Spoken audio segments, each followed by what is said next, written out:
Cette semaine, un sujet délicat, un sujet éthique et moral. Devrions-nous réveiller les personnes âgées parmi les témoins de Jéhovah? Commençons.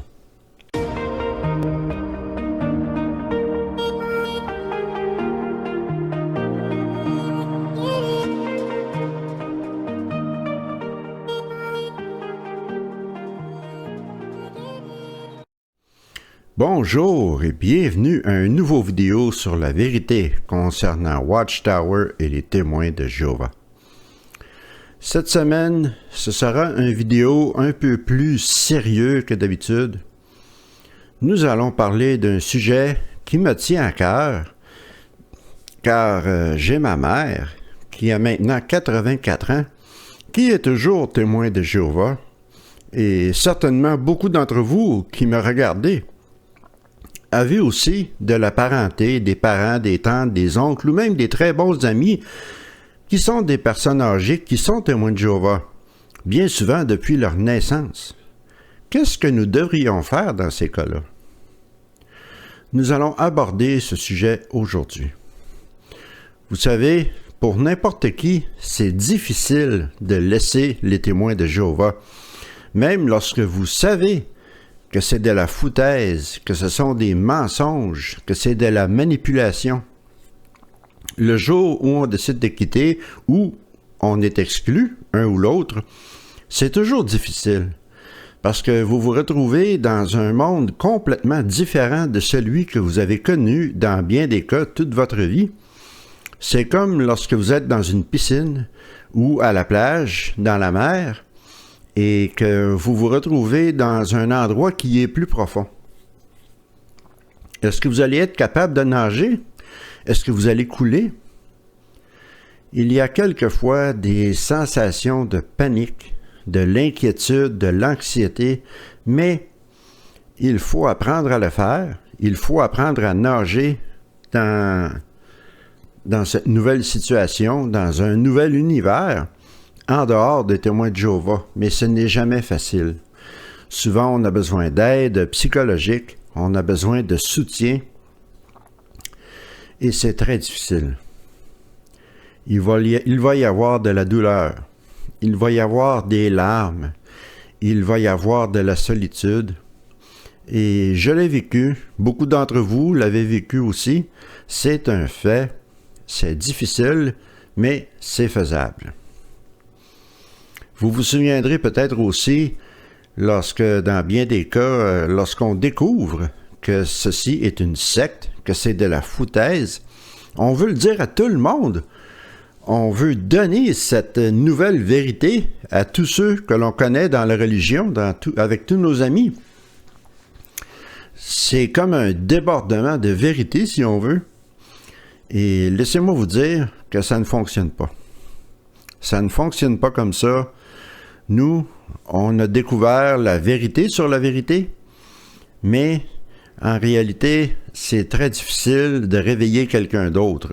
Je ne dis pas que c'est impossible, mais ce n'est pas évident. C'est un peu comme arrêter la cigarette.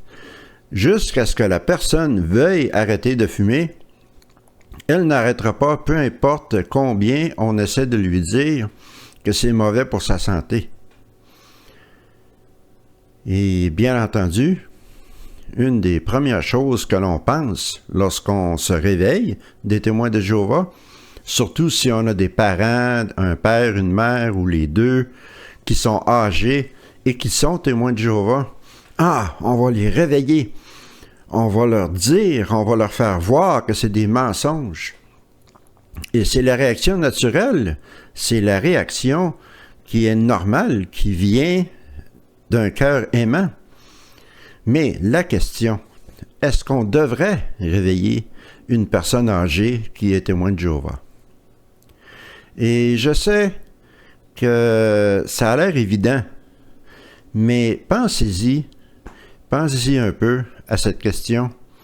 C'est une question qui relève de l'éthique et de la morale. Est-ce que vous devriez réveiller votre mère? Est-ce que vous devriez réveiller votre père qui est témoin de Jéhovah? Beaucoup de personnes ont contemplé cette question et sont peut-être même en train de vivre avec présentement, sont en train d'y penser. Mais il y a beaucoup de choses à penser que tout simplement briser leur illusion que Noé a vraiment vécu un déluge de 40 jours et 40 nuits et a perdu sa virginité à 500 ans, entre autres. Il y a beaucoup de choses à considérer. À part du fait que les générations élastiques, c'est de la foutaise ou que les témoins de Jéhovah ont été choisis en 1919, tout ça, c'est des choses qu'on sait qui sont fausses. Mais il y a beaucoup plus que ça à considérer lorsqu'on pense à réveiller une personne âgée. C'est un peu comme des scientifiques qui font une découverte, comme ceux qui ont réussi à découvrir le secret de l'atome et ont inventé la bombe atomique. Il y avait 2 questions. Pouvez-vous faire cela? Oui, on peut le faire. Devriez-vous faire cela? Ça, c'est une autre question. Et c'est un peu pareil, c'est un peu la même chose. Pouvez-vous réveiller quelqu'un qui est témoin de Jéhovah? Ben oui, on peut. Mais est-ce que vous devriez le faire? Et c'est du cas par cas. On ne peut pas mettre tout le monde dans le même panier. Chaque cas est différent. C'est une question morale, très émotionnelle. Et j'espère seulement que je vais pouvoir exprimer mes pensées de façon cohérente et claire, sans donner l'impression que je juge qui que ce soit, car ce n'est absolument pas mon intention. Je l'ai dit il y a quelques instants, chaque cas est différent. Il y a une grosse différence entre réveiller quelqu'un qui est relativement jeune, vingtaine ou même trentaine, versus réveiller quelqu'un qui a passé sa vie entière et qui est maintenant 75, 80 ans, qui a passé sa vie entière au service de cette organisation, qui ont tout sacrifié pour cette organisation, qui ont lié tous leurs espoirs, tous leurs rêves dans cette fantaisie, dans ces foutaises de Watchtower, qu'ils ont nourri pendant des décennies en allant à toutes les réunions, aux assemblées, en lisant toutes les publications qui renforcent tout cet endoctrinement dans leur tête et dans leur cœur. Comment est-ce que cela a impacté leur cerveau? Comment ils pensent? Comment ils se sentent? Comment ils voient les choses dans la vie? Tout est différent. Et c'est là que le bas blesse. C'est là qu'on embarque dans la question morale. La question du temps. Le temps qui reste à ces gens sur la planète. La plupart de ces gens qui sont âgés, entre 70 et 80 ans et plus dans certains cas, soyons honnêtes, il ne leur reste pas beaucoup de temps à vivre. La mortalité humaine, tout simplement. Et est-ce que c'est vraiment une preuve d'amour de tout leur enlever? Je crois que vous comprenez peut-être qu'est-ce que j'essaie de dire, dans quelle direction je me dirige avec mes paroles. Nous allons aborder cette question avec la fameuse question qu'on se faisait souvent poser par les anciens, ironiquement, lorsqu'on était témoin de Jéhovah, lorsqu'ils n'avaient pas de réponse. Qu'est-ce qu'ils disaient souvent, les anciens? Quelle serait la chose aimante à faire? Quelle serait la chose à faire qui serait une preuve d'amour? Eh bien, c'est avec ce point de vue-là que nous allons aborder la question que je vous ai posée aujourd'hui à propos de réveiller les personnes âgées. Et je crois que c'est important de comprendre comment les témoins de Jéhovah, plus âgés surtout, ont été impactés par cette religion, par cette secte. J'en ai déjà parlé un petit peu, mais on va en parler un peu plus en profondeur. À quel point le style de vie des témoins de Jéhovah est enraciné en eux après des années et des années, des décennies d'études intensives. Allons voir un papier, un document, une étude qui a été écrit par des psychologues. Cela vient de l'Université de Stanford aux États-Unis. Le docteur Gene Asai et d'autres ont contribué à cette étude et voici ce qu'on peut y lire. À peu près 80% de la population mondiale s'identifie avec une religion spécifique. Pour quelques individus, cette religion structure et forme toutes les dimensions de leur vie quotidienne, ce qu'ils portent, avec qui ils passent du temps, où ils vont, qu'est-ce qu'ils mangent. C'est aussi important pour eux, mais en plus de tous ces facteurs-là, il y a également quelque chose de très important, mais moins évident, c'est comment la religion forme la psychologie des gens. En fait, une des fonctions principales de la religion est de fournir à leurs fidèles une façon de comprendre et de gérer leur vie, leurs circonstances. Une autre fonction de la religion est de donner un guide ou une carte sur comment mener une bonne vie. En ayant écouté tout cela, est-ce que cela vous semble familier?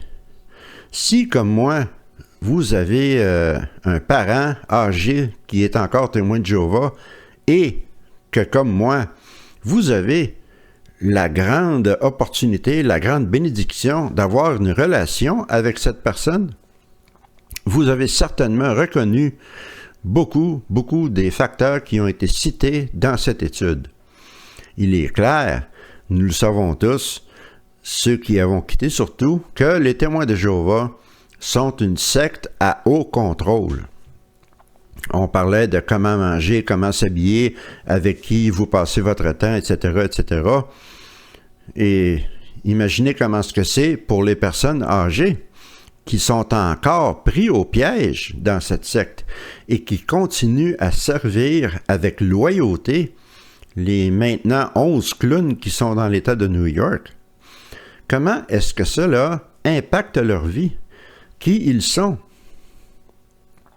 L'étude mentionnait aussi que la religion en général donne un guide aux gens pour comprendre leur vie et comment gérer leur vie et leurs circonstances, en d'autres mots, pour un témoin de Jéhovah qui a passé sa vie dans cette organisation et qui est maintenant âgé, eh bien, toute leur vie, ils n'ont rien fait sans, premièrement, consulter cette voix dans leur tête, si on veut, leur conscience manipulée et endoctrinée par Watchtower, qui leur dit comment penser ou quoi faire ou comment s'habiller ou comment manger et comment se sentir après ce qu'ils viennent de voir, toutes les choses qu'ils rencontrent dans leur longue vie.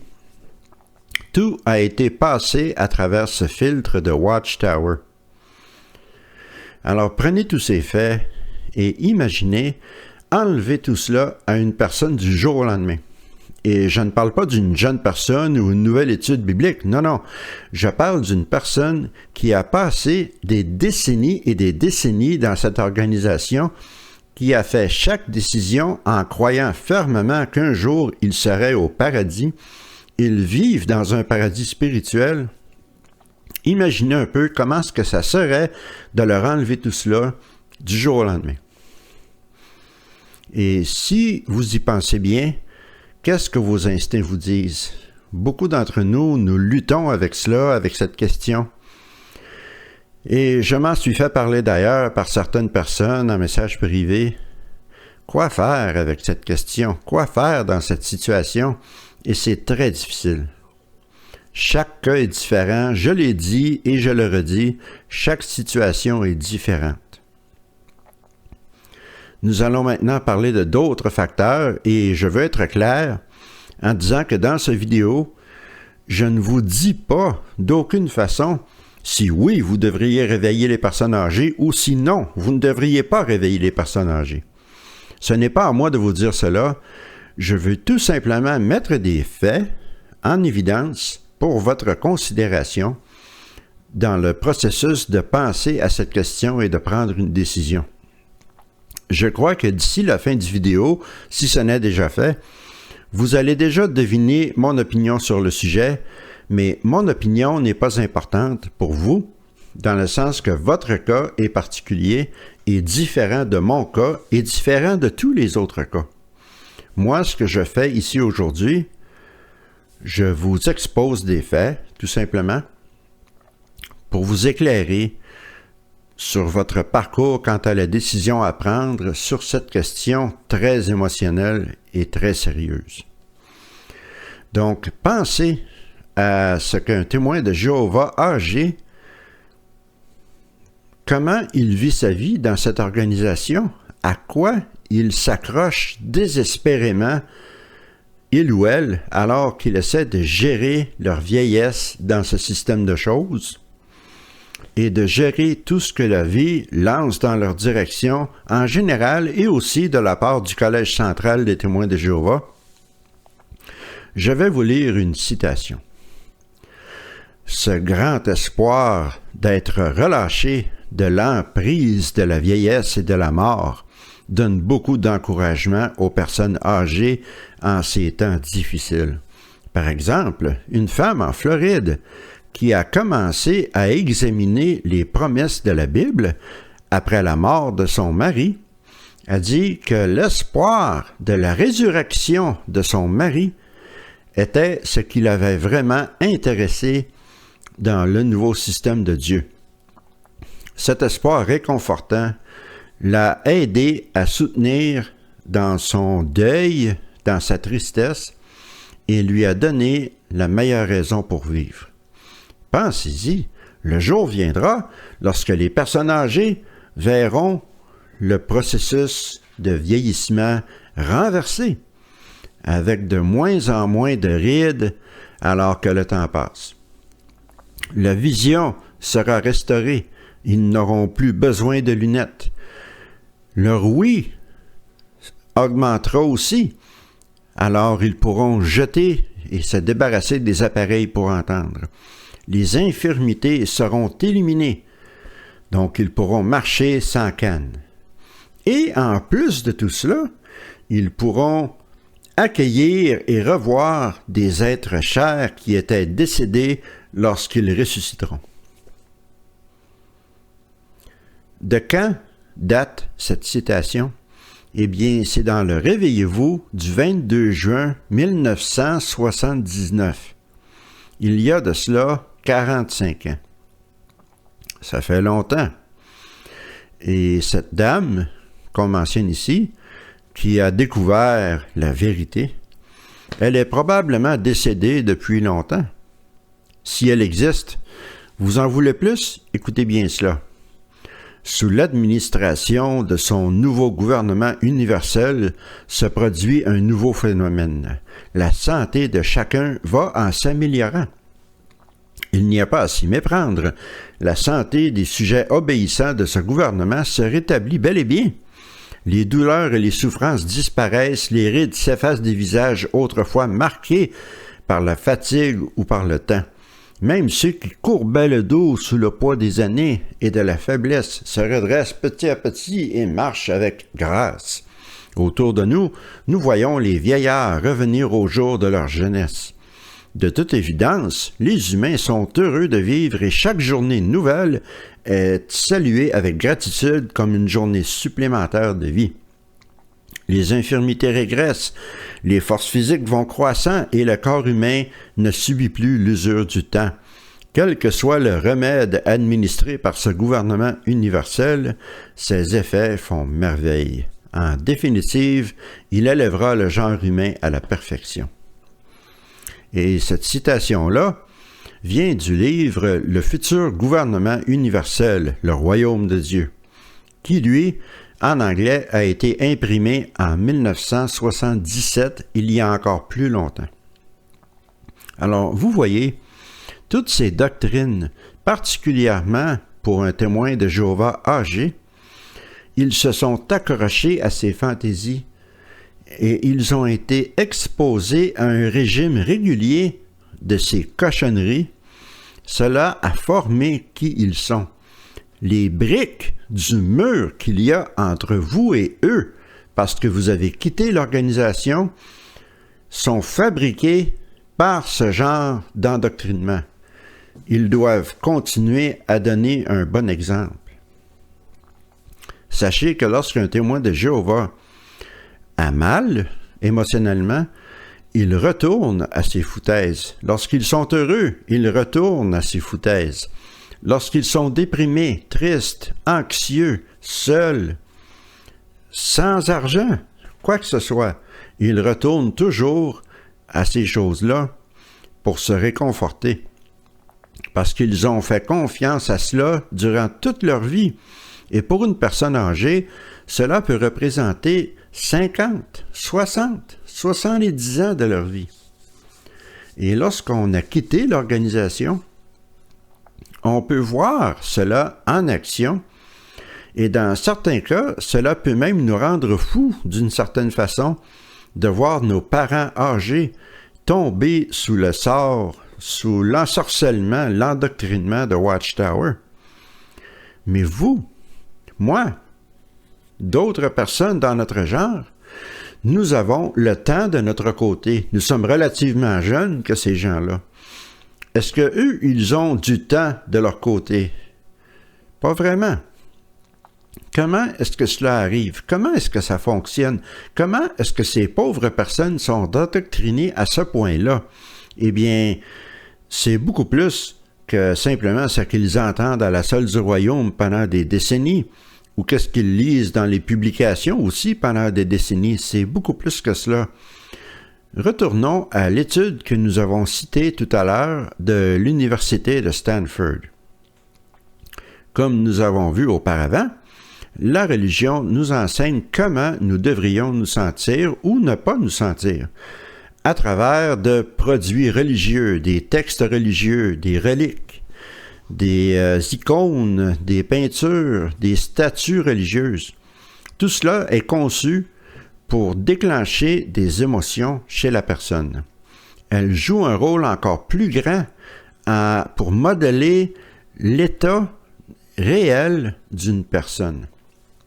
Par exemple, l'image du Bouddha peut inciter le calme, mais elle rappellera aussi aux bouddhistes que le calme est la façon dont ils devraient se sentir.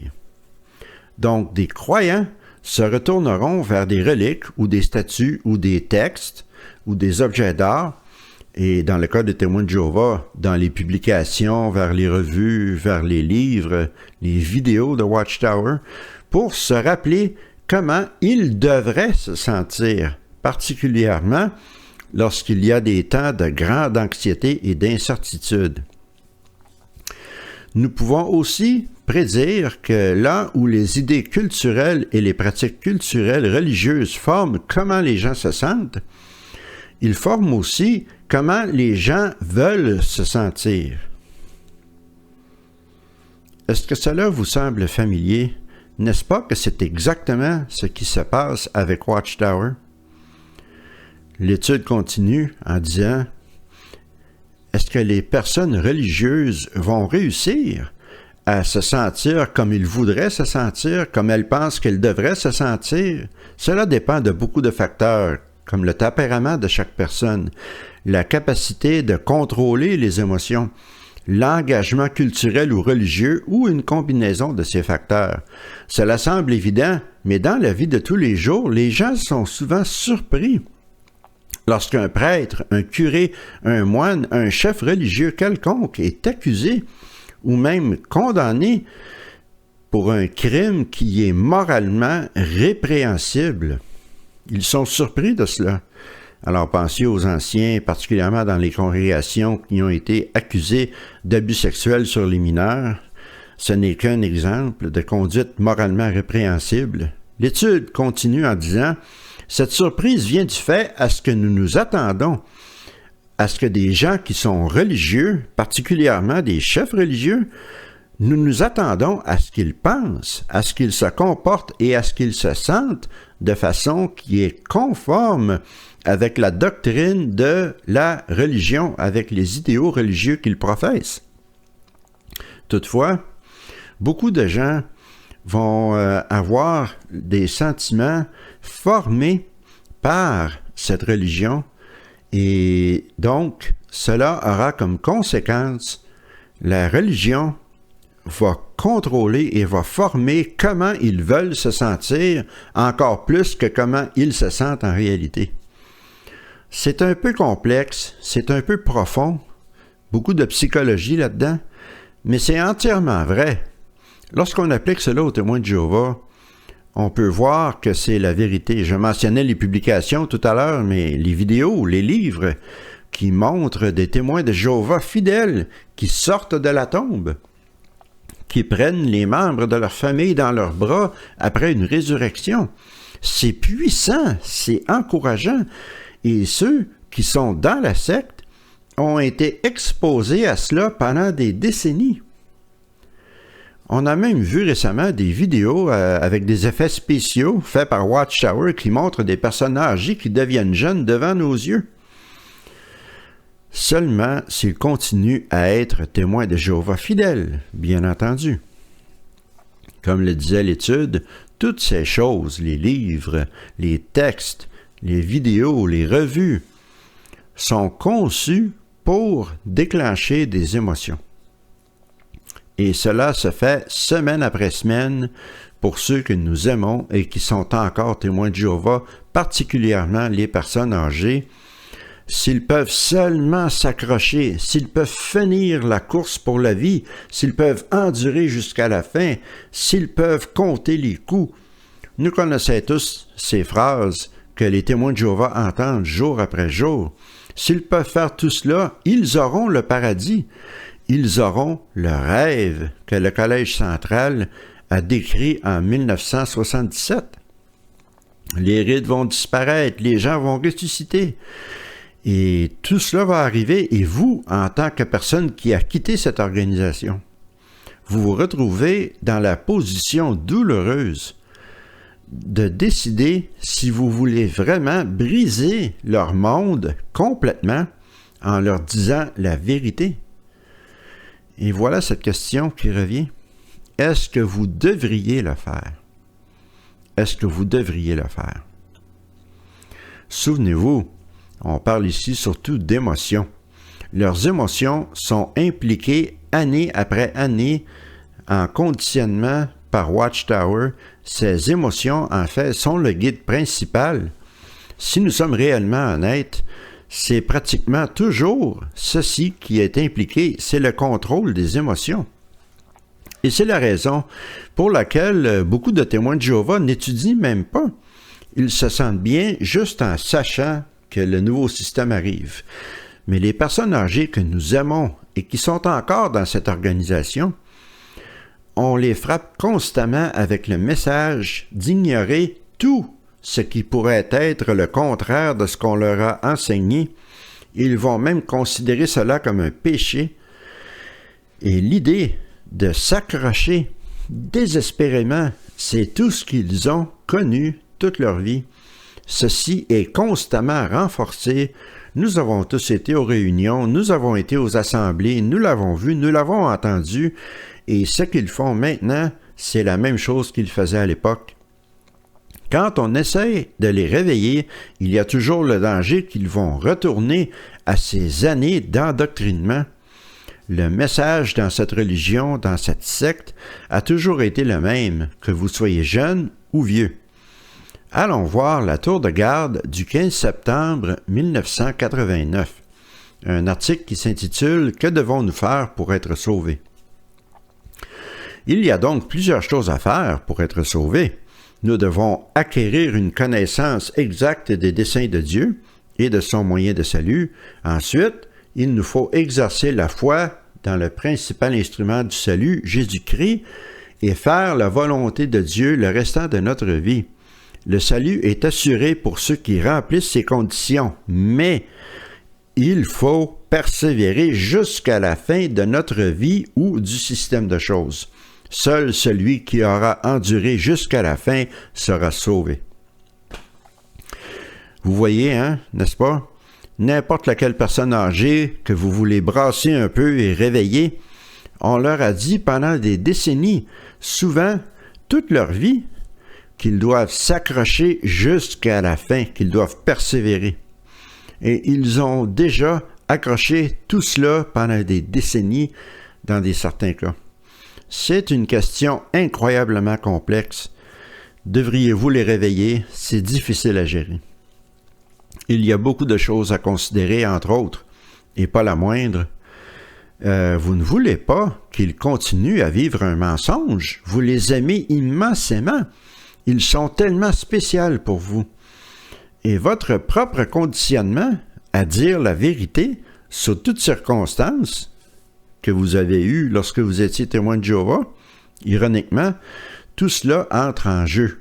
Est-ce que je devrais les réveiller? Il y a d'autres facteurs à considérer aussi. Entre autres, nos efforts pour réveiller une personne âgée immédiatement va déclencher leur cerveau en penser que nous sommes maintenant un ennemi. Exactement la chose qu'on ne veut pas. Nous ne voulons pas briser la relation qu'ils ont avec nous parce qu'ils vont décider de nous ostraciser en nous considérant comme un ennemi. Et ça, c'est un très grand danger. Alors, avant de penser à réveiller quelqu'un que vous aimez, qui pense encore que Stephen Lett est un roi, ou qui ne peut pas expliquer pourquoi Anthony Morris a disparu, eh bien, pensez à comment ils ont été conditionnés. Vous n'êtes pas tout simplement juste en train de leur dire ce qui est évident pour ceux d'entre nous qui sont libres de cette organisation.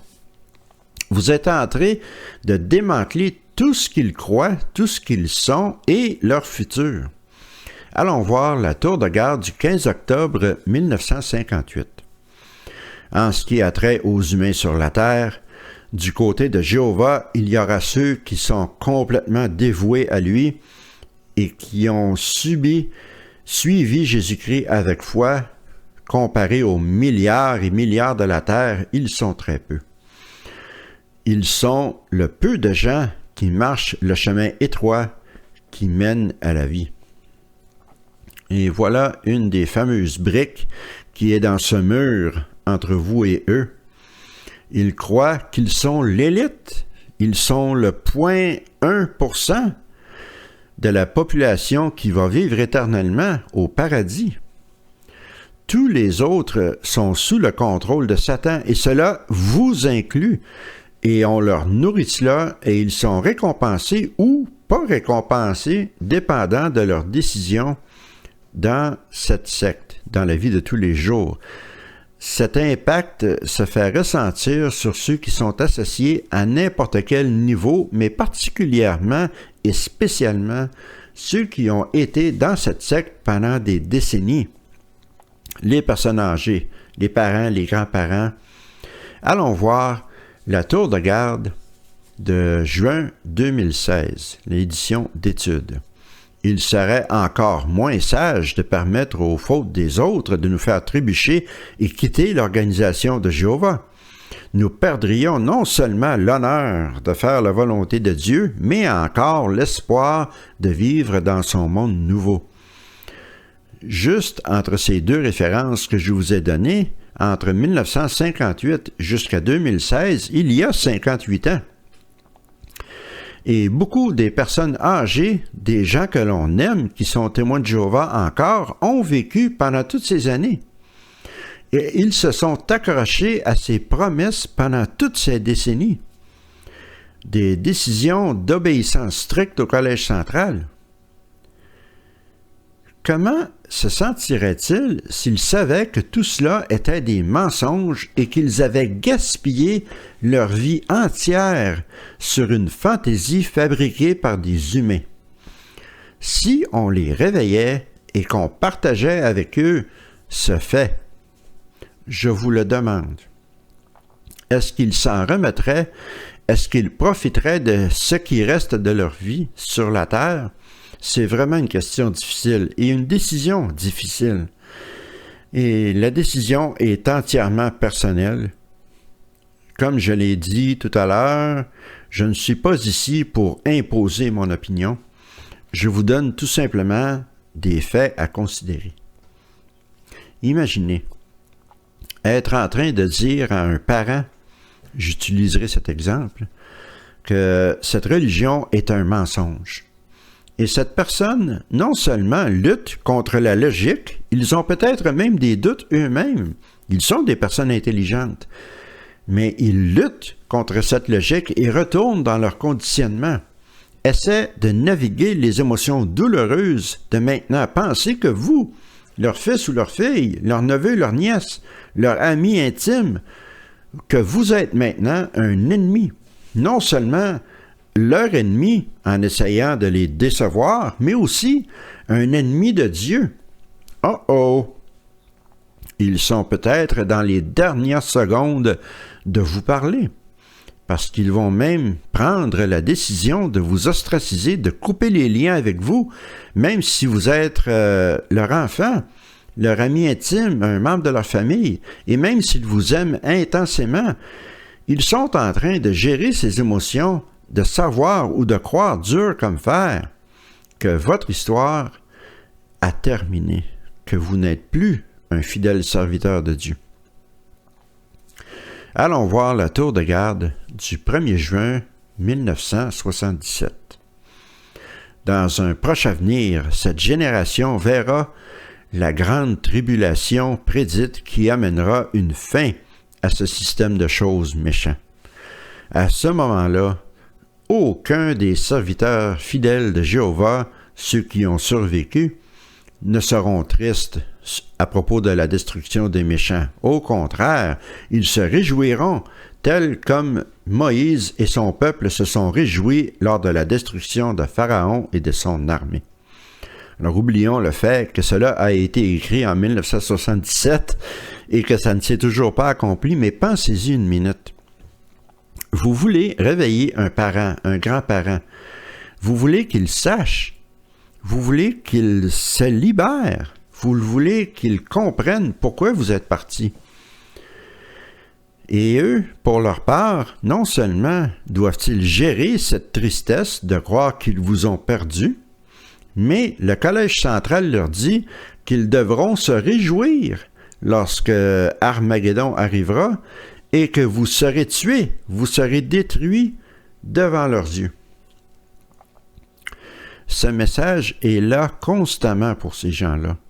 On leur martèle cela dans le cerveau à toutes les semaines, à tous les mois et à tous les ans. Restez fidèles et vous vivrez éternellement. Votre vieillesse disparaîtra. Vous reverrez vos êtres chers décédés et ils vont s'accrocher à cela, à cette possibilité, à ce rêve, désespérément. C'est évident pour nous que tout cela est faux, mais c'est tellement complexe, la simple décision de réveiller quelqu'un, particulièrement une personne âgée, chez les témoins de Jéhovah. Je crois que ce sont tous des facteurs qui devraient être considérés. Une personne âgée, chez les témoins de Jéhovah, quand vous allez essayer de la réveiller, ils vont immédiatement retourner à leur conditionnement, à leur endoctrinement, aux messages qu'ils ont reçus pendant toute leur vie pour soulager cette douleur, cette anxiété qu'ils ressentent lorsque vous leur parlez. Ils cherchent le bouton à pousser pour la récompense, ils ne veulent pas la misère. Et voici quelque chose qui peut vous donner une idée de qu'est-ce qu'ils ressentent. Et ce n'est pas dans les publications cette fois-ci, c'est dans la Bible. Allons voir un verset biblique. Il s'agit de Sophonie, chapitre 2, verset 3, un des petits prophètes qui est rarement utilisé, sauf par Watchtower, où on lit ceci: « Recherchez Jéhovah, vous tous humbles de la terre, qui obéissez à ses justes décrets. Recherchez la justice, recherchez l'humilité. Probablement, vous serez cachés au jour de la colère de Jéhovah. » Un instant. Probablement? Il n'y a pas de garantie? Oui. C'est ce genre de menace qui pèse sur les témoins de Jéhovah, qu'ils soient jeunes, qu'ils soient vieux. Ils ne peuvent rien laisser au hasard. Il faut qu'ils fassent tout leur possible pour ne pas être détruits lorsqu'Armageddon arrivera. Mais le point principal, c'est que lorsque vous essayez de réveiller un témoin de Jéhovah âgé, quelqu'un qui a passé des décennies dans le service de cette secte, ils vont immédiatement penser à ce genre de verset biblique, probablement qu'ils seront sauvés? Probablement. Et si ça ne fonctionne pas, ils peuvent toujours se fier sur les 11 clowns dans l'État de New York pour leur donner une expérience du monde réel qui les encouragera personnellement à ne jamais abandonner. Souvenez-vous, vous essayez de les réveiller, à tout le moins vous avez pris une décision de les réveiller, et cela va immédiatement déclencher ce genre d'endoctrinement. Le rappel de ne jamais écouter, de ne jamais même penser à combien de leur vie ils ont gaspillé. Voudriez-vous entendre une de ces fameuses expériences du monde réel fournies par le Collège central? Allons voir la tour de garde du 1er septembre 1974. Écoutez bien cela. Une congrégation, par exemple, a eu la joie d'observer l'endurance pleine de foi d'un pionnier qui était rendu à 90 ans. Il servait aussi comme surveillant au service en tant qu'ancien, celui qui s'occupe du service, et il était à toutes les réunions. Après avoir donné 58 ans de sa vie à dire aux autres la vérité et la bonne nouvelle du royaume, comme il était heureux de voir les résultats de son travail. Quelques-unes de ses propres lettres de recommandation, c'est-à-dire des gens qui l'avaient converti, qui servaient avec lui dans la même congrégation. Si vous allez régulièrement aux réunions, avec le temps, vous aussi, vous deviendrez lié personnellement avec certains de ceux qui s'accrochent avec ténacité sur le fil de la vie. Des gens qui utilisent la fin de leur vie pour louanger leur grand Créateur et en aidant les autres à connaître son nom et son dessein. Ils sont des gens qui continuent à donner le petit peu de force qui leur reste, alors que jour après jour, ils vivent leur vie dans la loyauté, même jusqu'à la mort. Un témoin de Jéhovah qui exprimait comment elle se sentait à l'idée d'avoir vieilli et d'être malade, regrettait qu'elle était un petit peu trop vieille et elle commençait à oublier les choses et avait de la difficulté à garder le rythme avec les témoins de Jéhovah plus jeunes. Mais ceux-ci peuvent être réconfortés en sachant qu'ils continuent à être un exemple de foi et d'endurance pour la plus jeune génération. Bien entendu, c'est une expérience qu'on ne peut pas corroborer, on ne peut pas prouver si c'est vrai ou non. Il y a de cela très longtemps de toute façon. Cette citation date de 1974 et cet homme avait passé 58 ans dans l'organisation. Il avait 90 ans. Et pour en revenir au sujet de cette vidéo, est-ce que vous voudriez être la personne qui lui dira que c'est un mensonge? Qui veut le réveiller? Et prendre cette responsabilité, prendre un risque de voir comment ira la conversation avec un pionnier de 90 ans. Est-ce que ça ira bien? Il était considéré comme étant un témoin de Jéhovah exemplaire. Ce que le Collège central veut que tous les autres témoins de Jéhovah imitent, c'est des hommes comme lui. Et c'est ce que les personnes âgées, nos parents, nos tantes, nos oncles, nos amis âgés dans les témoins de Jéhovah, c'est ce genre d'expérience à laquelle ils vont s'accrocher. Il y a aussi la question ou l'histoire, si on veut, du biais cognitif des coûts irrécupérables. Qu'est-ce que cela signifie? Eh bien, disons imaginez que vous avez investi beaucoup d'argent dans une maison. Vous avez réparé les murs, vous avez réparé le toit, vous avez mis des sommes d'argent considérables dans cette maison. Mais la maison, elle n'est plus bonne. La fondation de la maison est en train de couler dans le sable, les murs sont fendus. Il n'y a rien à faire. Il faut démolir. La décision logique serait d'abandonner. Les coûts irrécupérables sont déjà perdus. Vous avez déjà mis tout l'argent là-dedans, alors il est maintenant temps de s'en séparer et de passer à autre chose. Mais émotionnellement, on a quelquefois beaucoup de difficultés à faire cela. J'ai tellement mis d'argent dans cette maison ou dans cette voiture ou un projet quelconque, peu importe. J'en ai tellement mis. Je ne peux pas arrêter maintenant. Ça serait tout gaspiller ce que j'ai investi. Et c'est là qu'on voit ce genre de raisonnement parmi les témoins de Jéhovah âgés, justement, qui ont mis peut-être pas de l'argent, quoique ils ont beaucoup contribué, comme nous le savons tous, mais surtout, ils ont contribué leurs émotions, leur énergie, leur travail, leur force pour servir cette organisation toute leur vie. Et maintenant, ils réalisent peut-être qu'il serait temps de lâcher prise. Ils ont peut-être des doutes, mais ils sont prisonniers de ce biais cognitif du coût irrécupérable. D'autant plus que le Collège central lui-même se sert de ce biais cognitif comme arme. Ils sont conscients de cela et ils s'en servent pour maintenir le contrôle. Si vous allez dans une salle du royaume ces jours-ci, vous remarquerez qu'il y a moins de jeunes personnes, car beaucoup d'entre eux quittent, et c'est une bonne chose. Mais vous regardez toutes ces personnes âgées qui sont assises dans cette salle du royaume pendant des décennies. Ils ont besoin de ce paradis, ils ont besoin de la résurrection, ils ont besoin que tout cela soit réel, même si certains d'entre eux soupçonnent, dans leur fin fond, que ce n'est pas vrai. Et encore, qui veut leur dire la vérité? Qui veut être la personne qui va les réveiller? Je ne dis pas que c'est bon ou mauvais. Je présente la question, même pour les témoins de Jéhovah qui sont dedans depuis très longtemps, depuis des décennies, qui soupçonnent qu'il y a quelque chose qui ne marche pas ou qui commencent à remarquer des choses qu'ils n'aiment pas. Ils ont tout investi dans cette organisation. C'est très important de penser à cela, de considérer ce facteur dans quelqu'un que vous aimez qui est témoin de Jéhovah et qui est âgé.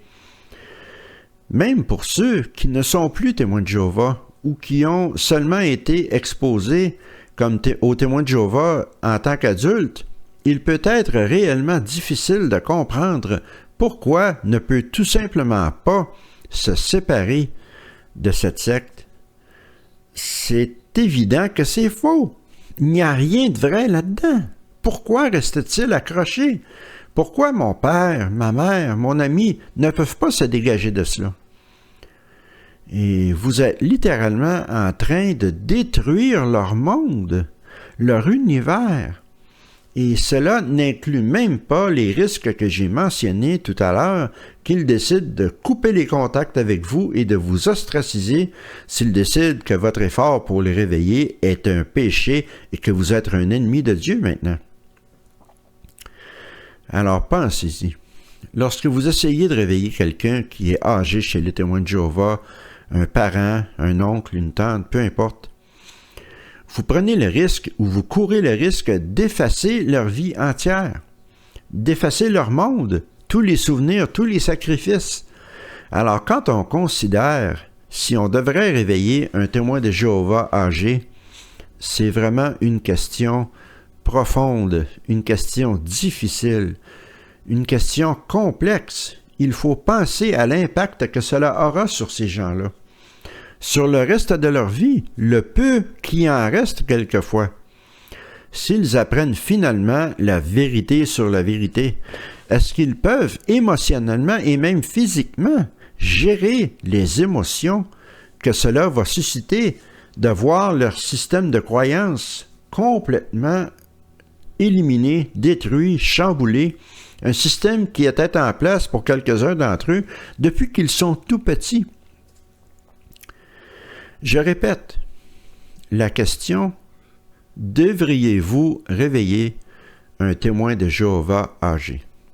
Et je suis resté loin de la réponse pendant un certain temps, mais je crois que beaucoup d'entre vous savaient déjà ou avaient déjà compris ce que moi je pense de cette question pour mon cas en particulier. Je ne parle pas des autres. Pensez à cette personne que vous aimez à cette personne que beaucoup d'entre nous connaissons. Nous connaissons la belle personne qu'il y a à l'intérieur. Nous connaissons ses frères et ses sœurs âgés qui ne savent pas le nom d'un seul membre du Collège central. Vous les aimez immensément. Ils sont dévoués aux témoins de Jéhovah, mais ils ne savent pas grand-chose. Ils ne savent même pas comment trouver des versets bibliques populaires. Ils ne donnent jamais plus qu'une heure et deux dans le service. Ils ne savent pas qu'est-ce que c'est qu'une génération élastique, ou ils ne savent pas non plus où trouver Babylone sur une carte. Vous voyez pourquoi ils sont là? Ces gens qu'on aime, c'est parce qu'ils aiment les autres et ils aiment les animaux. Parce qu'ils savent qu'au paradis, ils auront des animaux comme compagnons domestiques. Ils vont rarement dans le service, ils ne prêchent pas souvent, mais ils ne célèbrent pas leur fête, ils ne célèbrent pas Noël, ils ne lisent peut-être pas les publications régulièrement, mais ils adorent les enfants dans la congrégation, ils leur donnent des bonbons, du chocolat, les enfants les adorent. Ils ignorent ou ils font fi de certains conseils de Watchtower sur les gens du monde et ils vont prendre un café avec leur voisin d'à côté. Pourquoi? Parce que c'est une bonne personne. Et vous connaissez certainement quelqu'un comme cela dans votre congrégation présentement, si vous êtes encore témoin de Jéhovah, ou dans votre ancienne congrégation. Et moi, personnellement, je peux vous dire que ma mère répond parfaitement à cette description. Ma propre mère, c'est typique. Il y en a plein. Vous les aimez. Ils sont tellement des bonnes personnes. Mais vous êtes partis ou vous pensez quitter les témoins de Jéhovah. Et vous pensez à eux. Et vous pensez à leur dire que la vision à laquelle ils se sont accrochés toute leur vie a été créée par des menteurs et qu'ils ne seront jamais jeunes à nouveau. Ils ne verront jamais les êtres chers qu'ils ont perdus, ressuscités, ils ne les verront pas. Ils ne vont pas vivre dans un paradis. Ils n'auront pas de lion à côté d'eux comme animal domestique. Et ils ne savent pas qui ils sont sans cette organisation. Ils n'ont aucune identité. Elle leur a été enlevée. Alors je vous demande, une fois de plus, devriez-vous leur dire la vérité sur la vérité? Si vous pensez que vous avez réussi à arriver à une conclusion, pensez-y encore, parce que c'est une question extrêmement complexe et très sérieuse. Il faut penser que probablement, malgré le fait que c'est du cas par cas, chaque cas est différent, c'est difficile de savoir si un effort pour réveiller une personne âgée qui est témoin de Jéhovah fera plus de tort que de bien. Peut-être que vous entendez ma propre opinion transparaître dans ces commentaires. Probablement que mon opinion est transparente dans les choses que j'ai dites aujourd'hui. Quel est l'avantage s'ils sont vieux, s'ils s'accrochent aux visions qu'on leur a enseignées toute leur vie? Combien de temps est-ce que ça prendra à ces gens pour accepter qu'ils ont perdu toutes leurs années de vie, que c'était un mensonge? Combien de temps est-ce que ça leur prendra pour guérir émotionnellement de toutes ces blessures? Ils sont déjà vieux. Moi, pour ma part, je sais que je n'essaierai jamais de réveiller ma mère. Cela la détruirait probablement. Elle a 84 ans. Elle est témoin de Jéhovah depuis qu'elle a 35 ans. Elle est dedans, elle y croit. Et je crois que pour mon cas en particulier, ce serait catastrophique d'essayer de réveiller ma mère. Parce que cela détruirait son univers, tout simplement. Il y a des personnes qui peuvent le prendre, qui peuvent réussir à passer par-dessus. Je pense notamment à Corinne Robin, qui est une personne qui fait un commentaire au moins à tous mes vidéos, à chaque semaine. Elle est à Marseille. Elle m'a parlé de sa mère âgée, et ceci n'est pas un secret. car sa mère a en fait des commentaires aussi sur certains de mes vidéos. Et sa mère, qui est âgée, je ne sais pas quel âge exactement, mais je sais qu'elle est âgée, elle a vu mes vidéos et elle s'est réveillée et a décidé de quitter l'organisation. Mais la clé, c'est qu'elle a décidé de le faire. Elle a réussi à gérer cette catastrophe émotionnelle, peut-être avec l'aide de sa fille, et c'est tant mieux, je suis très heureux pour elle. Mais ce n'est pas tout le monde qui est pareil. Cela revient à dire ce que je disais au début du vidéo. C'est du cas par cas. Chaque cas est différent. Pensez-y bien. Étudiez vos circonstances et prenez la bonne décision pour votre situation. Ceci conclut la vidéo d'aujourd'hui. Je sais que c'est une vidéo assez émotionnelle, assez sérieux, assez lourd, psychologiquement parlant, mais c'est important d'en parler. La semaine prochaine, je vais continuer un peu sur le même sujet. Nous allons parler de la réunion annuelle de 2024 de Watchtower. Entre autres, là où ils ont nommé les 2 nouveaux membres du Collège central, nous allons en apprendre un peu plus sur eux. J'ai eu d'autres informations grâce à Stacy Bauman. Et nous allons aussi voir comment Watchtower essaie de contrôler les personnes âgées. Nous allons rester un peu sur le thème des personnes âgées indirectement avec les vidéos de la semaine prochaine. Et je voulais vous dire aussi que je n'oublie pas le livre secret des anciens. Nous ferons d'autres vidéos à ce sujet, mais ceci est un sujet important de lequel je veux parler maintenant et nous reviendrons au livre des anciens un petit peu plus tard. Alors, d'ici aux vidéos de la semaine prochaine, je vous souhaite une bonne fin de semaine, une bonne semaine. Prenez bien soin de vous et à la prochaine.